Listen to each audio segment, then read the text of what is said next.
That's me. Yeah, I also wanted to comment on the social justice element and everything that has been said.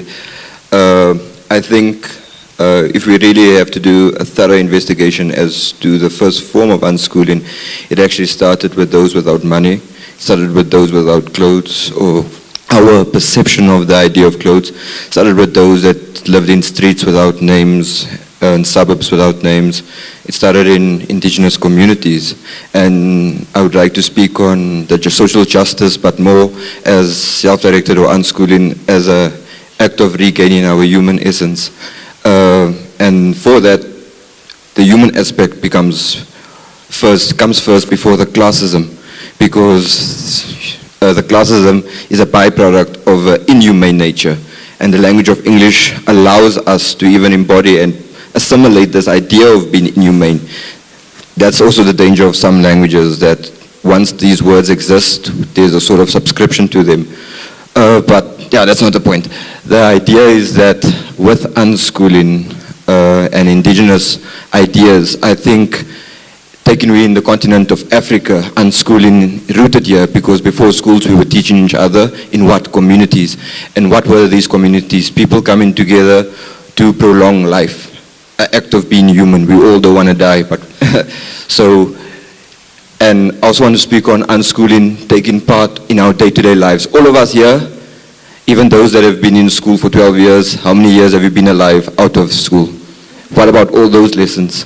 What about all the premises or things that we can remember that was said to us as children, that we remember due to the fact that it was said out of the premise of love, that we never needed no highlighter to remember, no, what you repeat stuff? What's that thing called? Like reciting? Yeah, repetition or reciting. Yet these things stick with us in our hearts, and we can never forget them. And because they say to the premise of love, sometimes the lesson automatically crosses generational aspects, to say it's not even spoken about that day anymore, but the act and the culture that we've been created from what has been said automatically sticks with us for life. So all of us, as an act of being human, we have been unschooled. You can't split it, you can't put it in classism, you can't say it's for the rich, you can't say it's for the poor. We can only say it's for the human.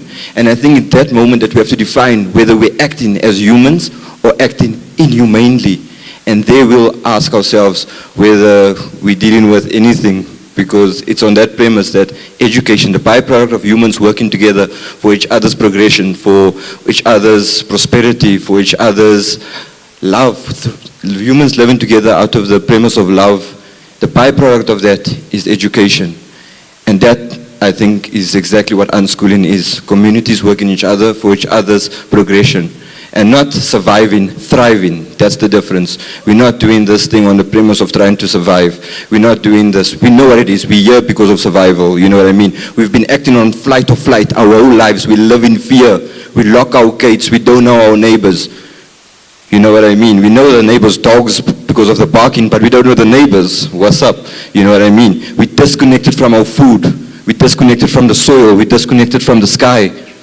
We have to look to books instead of looking to the sky. We look to books to learn about the sky.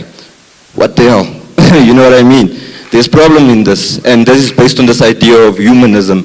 We've lost the ability to become humans. We are programmed like machines out of books. Let's talk to each other. What about that?